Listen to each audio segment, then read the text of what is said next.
আসসালামু আলাইকুম।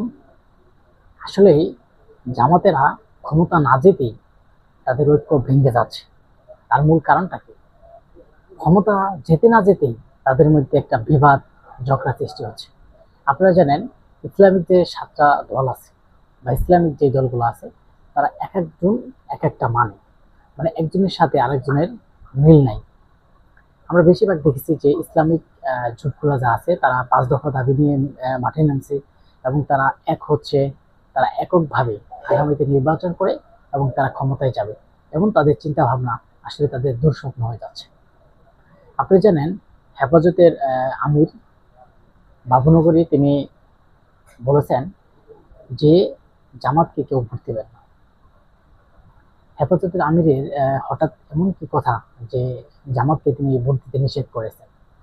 তার কারণ হচ্ছে যে জামাতেরা প্রতিটা জায়গায় বাংলাদেশের হিন্দুস্থানে প্রতিটা জায়গায় তারা তাদের ভোট পাওয়ার আশায় এবং তারা আগামীতে ক্ষমতায় যাওয়ার আশায়, আমরা যেটা বলতে পারি যে তাদের ক্ষমতার লোভ।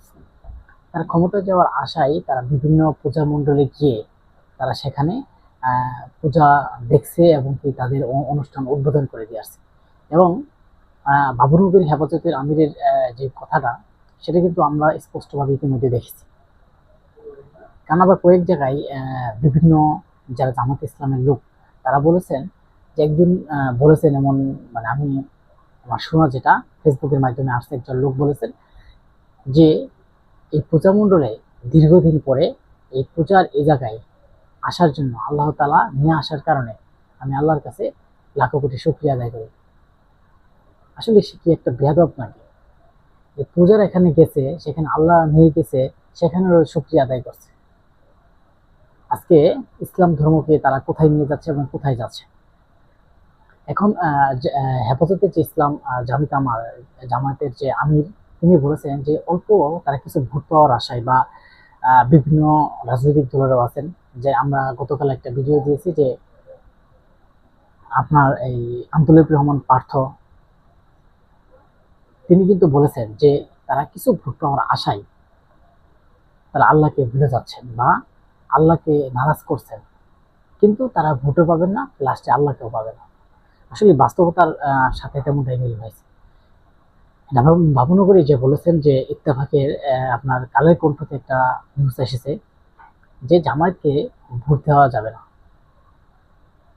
আসলে জামাতকে কেন ভোট দেওয়া যাবে না? তারা ক্ষমতায় যাবে, তারা ইসলামিক ঐক্য শাসন করবে এবং ইসলামিক দেশ কায়েম করবে, কিন্তু তাদের কাছ থেকে তো ইসলামের কোনো তেমন একটা পাচ্ছে না। কারণ তারা অল্প ভোটের জন্য এই বাংলাদেশে এত মুসলমানকে কলঙ্কিত করতে যাচ্ছে। আপনি বলতে পারেন যে আপনি হঠাৎ করে জামাত ইসলাম, আপনি কি বিএনপি বা অন্য কোনো দল করেন কিনা, কেন জামাত ইসলামের উপর ক্ষিপ্ত হয়ে গেছেন?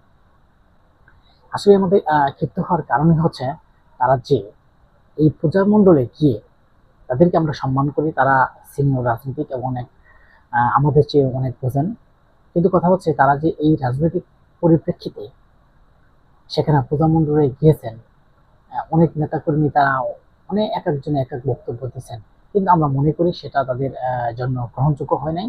এবং তার এই কারণে কিন্তু হেফাজতের যে আমির, তিনি কয়েকদিন আগে বলেছেন যে জামাত যদি ক্ষমতায় যায় তাহলে এটা করবে না, ইসলামিক দাখিল যে মাদ্রাসাগুলো আছে সেগুলো নাকি তুলে দিবে বা এরকম ঘটনায় তিনি বলেছেন।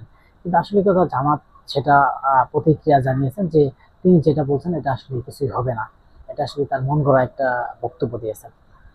কিন্তু আমাদের কথা হচ্ছে যে তিনি মন গড়া কথা বলেছেন বা বলছেন, আমরা সেটা বিশ্বাস করি বা করি না, এবং মানুষ অনেক আছে। কিন্তু আমাদের প্রশ্ন হচ্ছে যে ইসলামে ক্ষমতায় না যেতেই তারা মানে এই যে তাদের মধ্যে একটা ঐক্য ভঙ্গ হচ্ছে, এটা আগামীতে তাদের কিন্তু আরো ক্ষতির মুখে তারা পড়বে, তাদের কিন্তু দুঃস্বপ্ন হয়ে যাবে। সবাই ভালো থাকবেন।